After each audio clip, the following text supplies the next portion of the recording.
Good evening, everyone. Welcome into another edition of Talking Fitchburg. I am Andrew Bamlett. Hopefully you all had a good day today. Happy April 1st, April Fool's Day. No jokes today here. Didn't come up with any. I'm Andrew Bamlett. Thanks for tuning in. Filling in for Jeremy yet this week.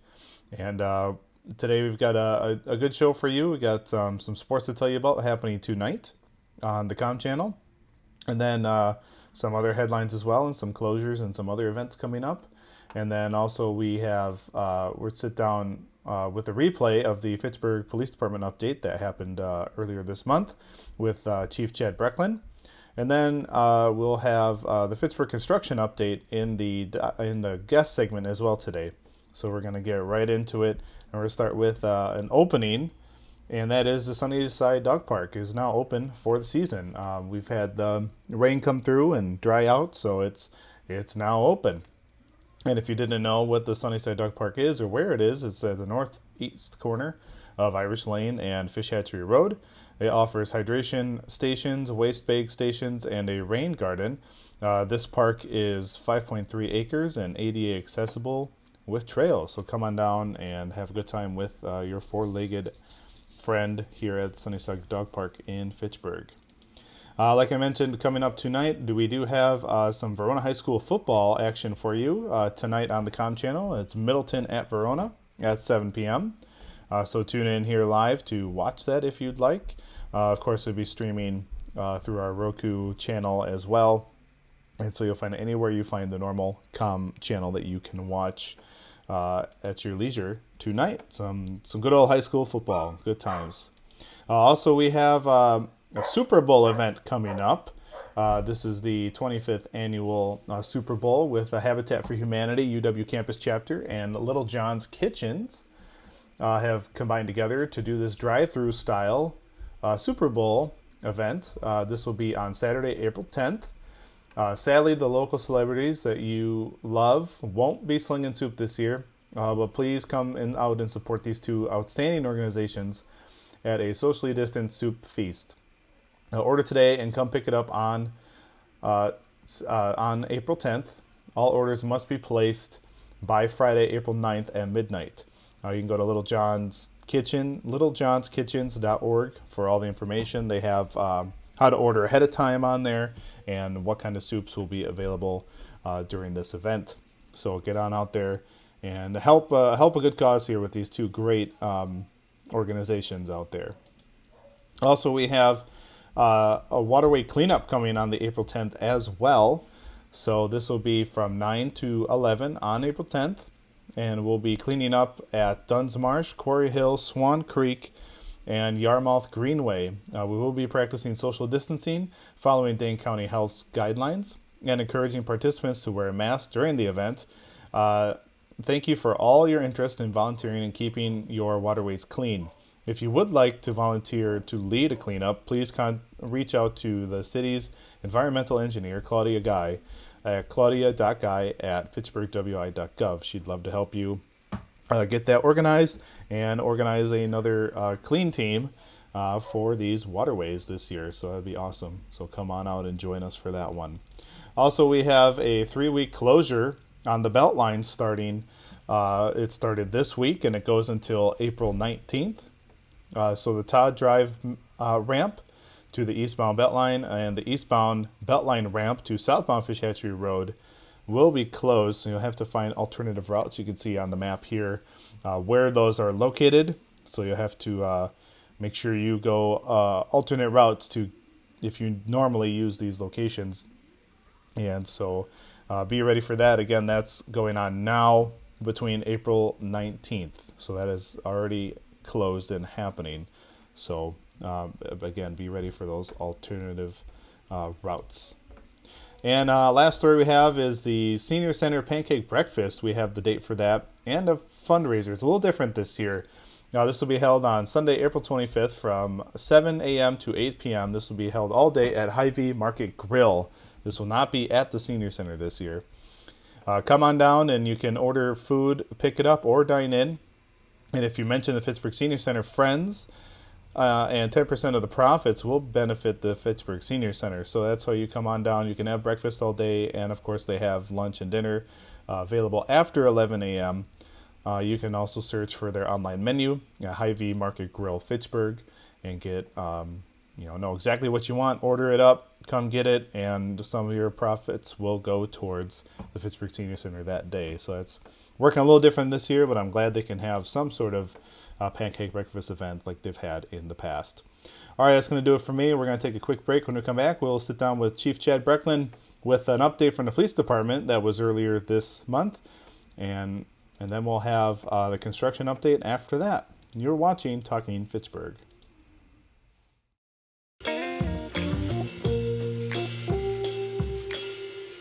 After you joined our family, it was like, I really do feel complete now.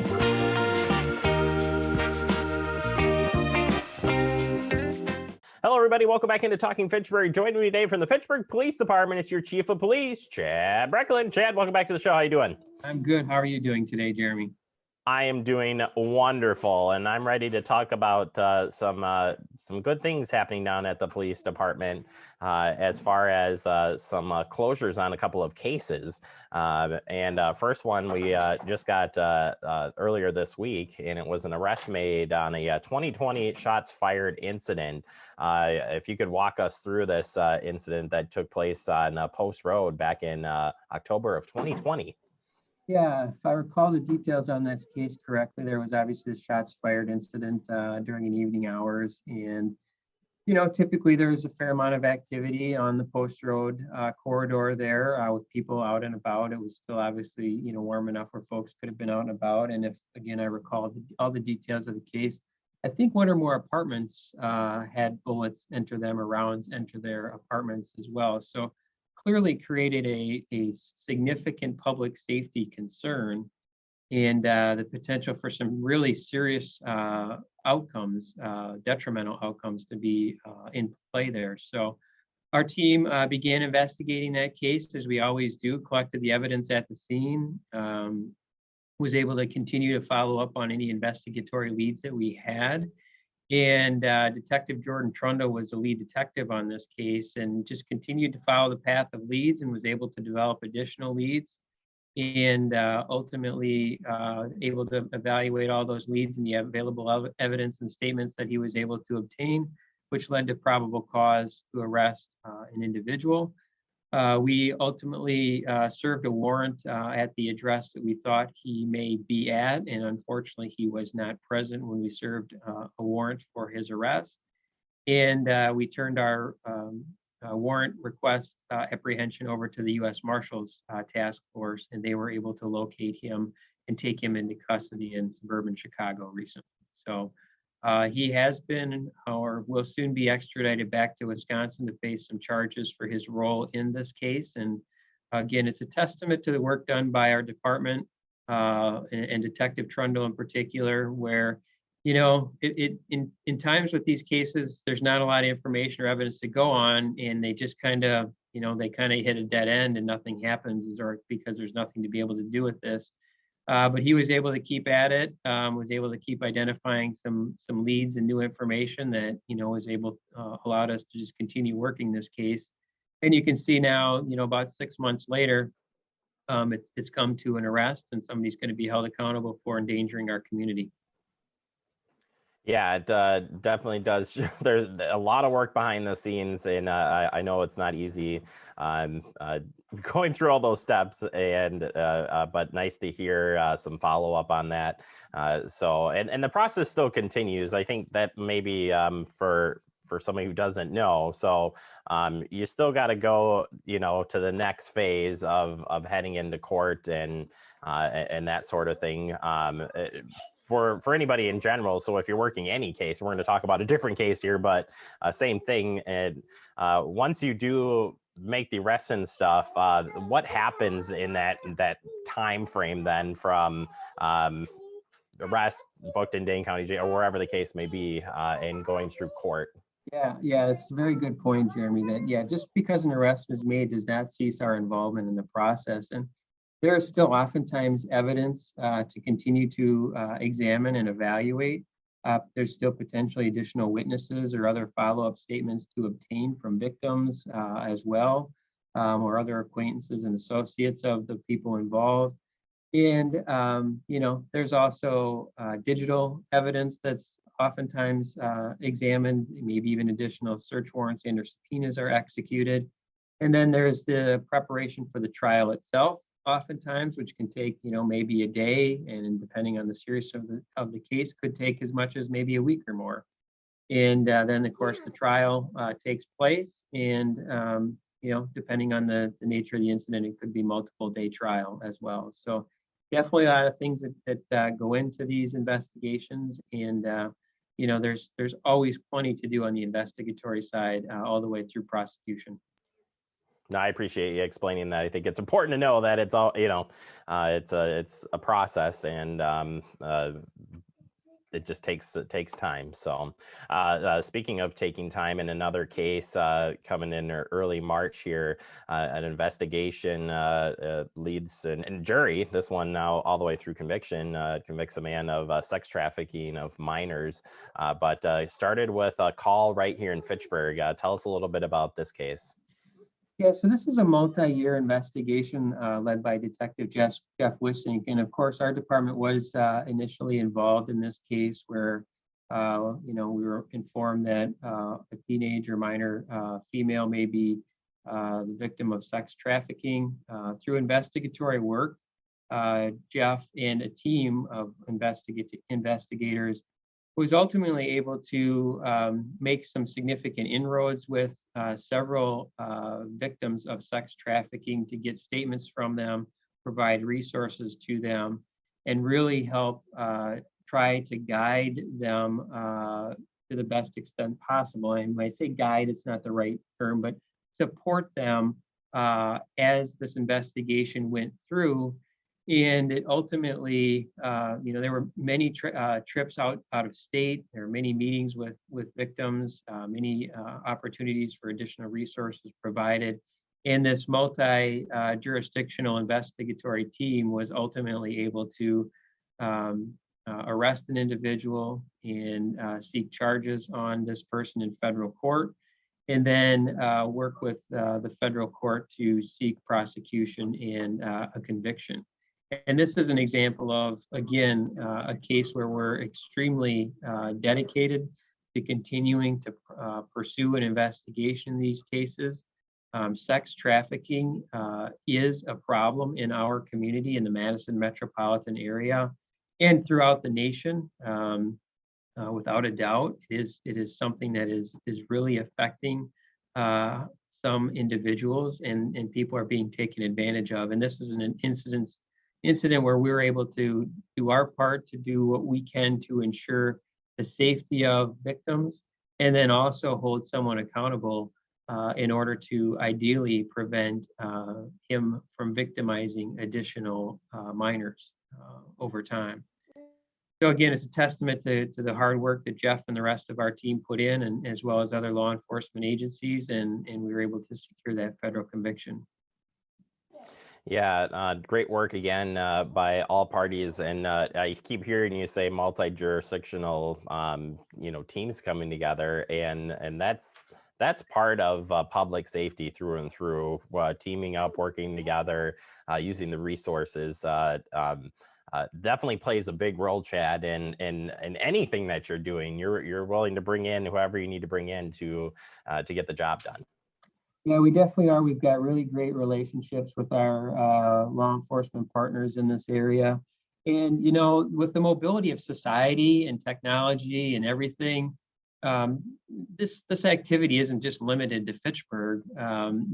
It's, as you can see in this investigation, we're talking multiple state investigation here. So clearly we don't always have the resources also available, to tackle a significant investigation on our own. And as you said, we call in the available resources, and it also allows us to share that information about what's happening with this particular case and determine what other activities people may have been up to in other jurisdictions that could also be criminal in nature. Yeah, no, it's good to learn another great thing. Learning a little bit more into kind of how things work in the police department. Finally, a shout out it was International Women's Day earlier in the month, and a nice photo was shared. Almost all the women officers of Fitchburg Police Department were in the photo, but as you kind of look in police world, we know it's hard or more jobs for police officers are definitely out there, and the men and women that serve are amazing. But when you look at the women officers that are sworn in here, or even just part of the department, how do you summarize as we look at celebrating women's achievements and in the police department? No, we are absolutely very proud of all of our police officers, and obviously our women police officers were recognized on International Women's Day. We've been very fortunate to have just under 20% of our sworn staff are women, and that is something that we're very proud of. It brings a diversification to our department that is quite necessary. It's great to have different experiences and different perspectives and different approaches to solving problems. And, that's can be gender-based, it can be race-based and culturally based and life experience-based and all of these things. And this is just another way where we're trying to have the best team assembled here in Fitchburg. And, we're going to continue to hire great candidates. And, obviously we would hope to grow the percentage of women that we have here serving in our department, and look for other ways to utilize their skills and abilities. And it's something that we're really proud of, and we're going to continue to try to improve and enhance. Chad, we got a good team here in Fitchburg, don't we, on the police department? Yeah, we really do. I mean, everybody that is here has a desire to serve, which is important, and people are in it for the right reasons. And we've just tried to do the best that we can in our hiring decisions. And we've been fortunate between that and trying to establish a positive culture and maintain that. We've been very fortunate. Now, there's always work to do. There is always room for constant improvement, and I am by no means saying that the Fitchburg Police Department is perfect, because we are human beings, but we certainly strive to be the best that we can be. And I'm really proud of the work that we do and the people that we have here. Yeah, I'm too. Again, a little partial to you guys in public safety, but by far, just from all the times we've spent together talking and sharing the information coming out of the department, a lot of great things happening there. As you totally exposure out there, buddy. I guess it's time for you to go. The light is lifting you up here. Yeah, every now and then my camera wants to create that excessive light. So yep. No, I know that was the signal to stop right there and move on. So I'll have to work with our local cable access channel to fix the settings in my camera. Apparently, we'll get you a new web camera and and other things to make your life a little bit easier. Chad, thank you so much for the time going through everything today. Stay safe out there, and we look forward to having you back in next month. Thank you, Jeremy. Appreciate it. You betcha. Chad Brecklin, your chief of police. Check the website and Facebook page to stay up on the latest on what's happening on the department. And Chad will be back next month. Check in, and we'll be talking summer and spring stuff by then. So, all right, we'll take a quick break. More to come. You're watching Talking Fitchburg. Gaining weight was easy. All I had to do was sit down and eat. Losing weight's a lot harder. I have to work at it every day. But with every step, I lower my risk for type 2 diabetes and heart disease. And that makes every step, every choice, every day very much worth the effort. Learn how you can help stop diabetes by losing weight, eating healthy, and staying active. Visit checkupamerica.org or call 1-800-DIABETES.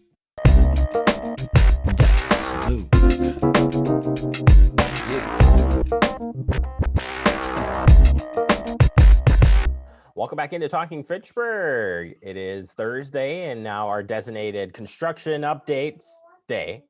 And we've got Andrew McFadden from our Public Works Department. Andrew, welcome back to the show. How are you doing today? Good. Good. Glad to have you back on here. And we are jumping right into this. So first and foremost, we'll start with the major project, and that's the Fish Hatchery Road reconstruction project, or road construction. I was going to say reconstruction, but it's both technically.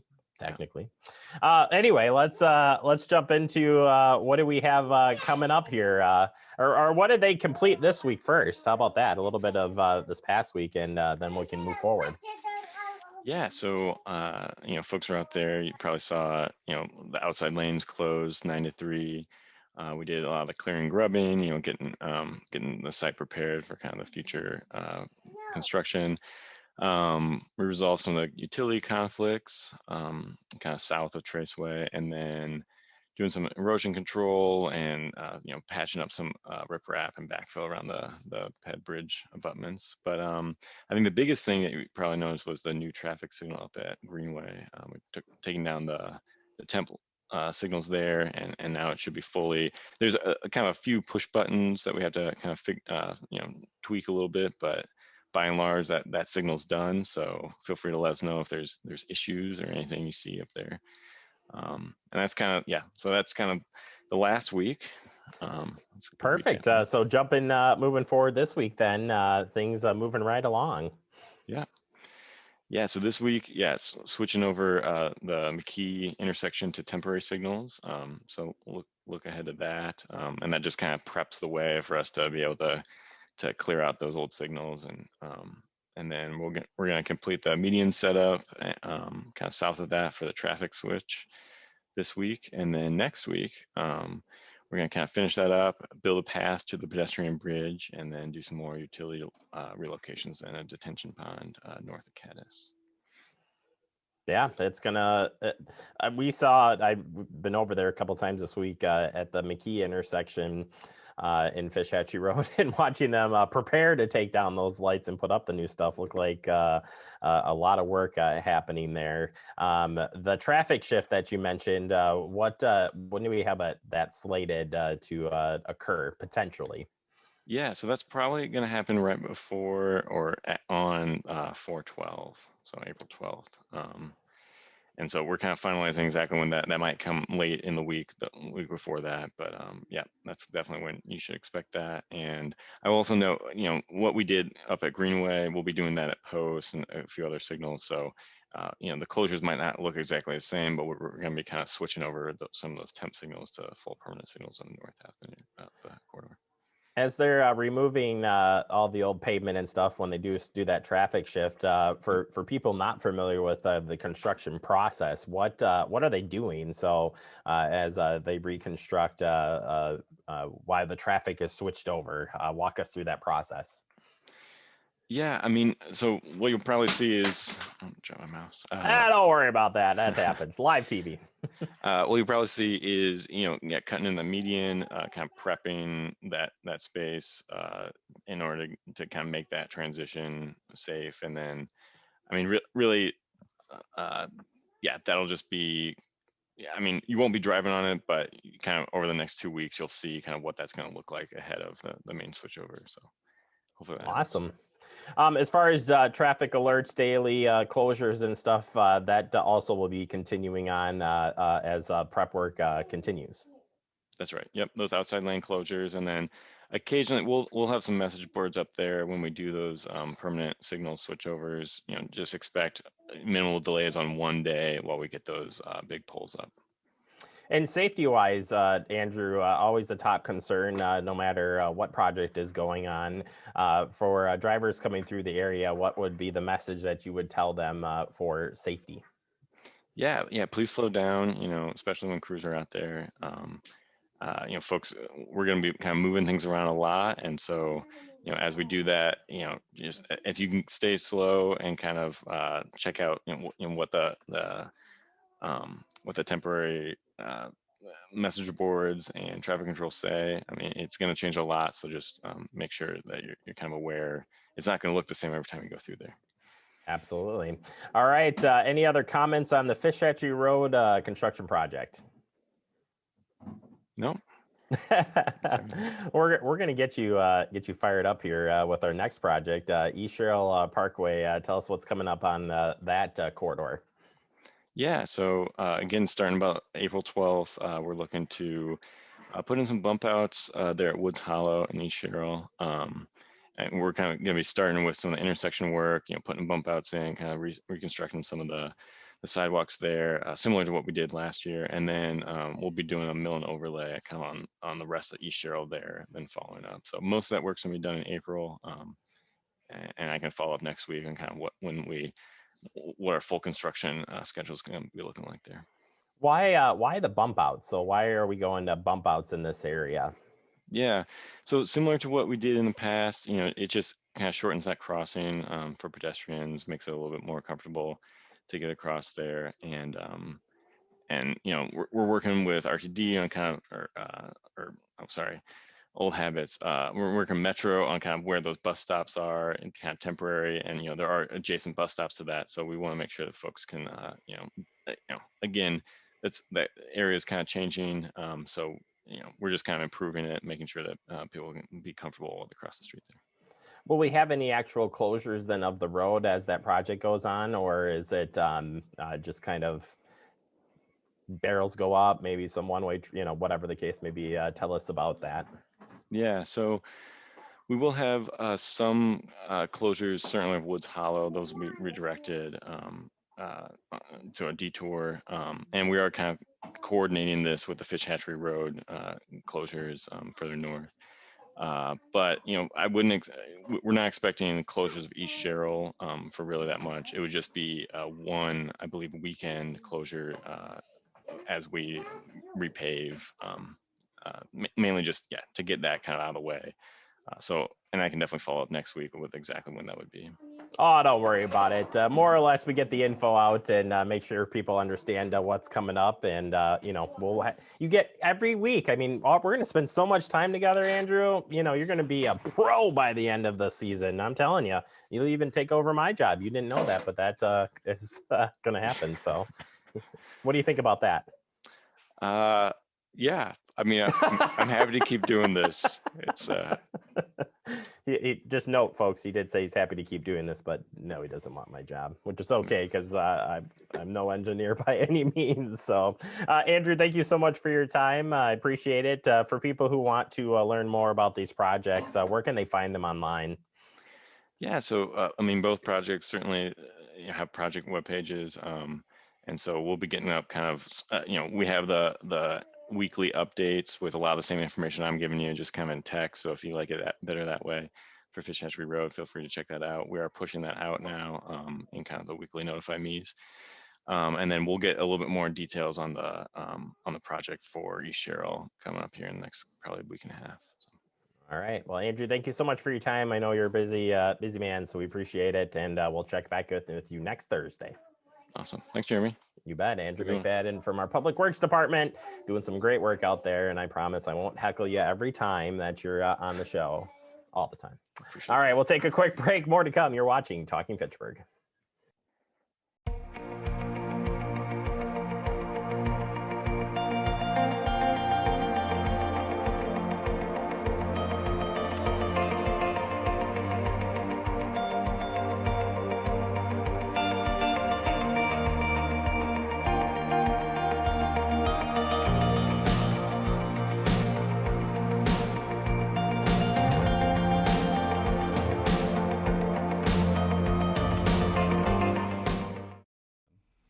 Welcome back into Talking Fitchburg. I want to thank again Chief Chad Brecklin for earlier this month for his update, and of course your construction update as well. We'll keep you as informed as we can once we get those new updates that roll out weekly here on Talking Fitchburg.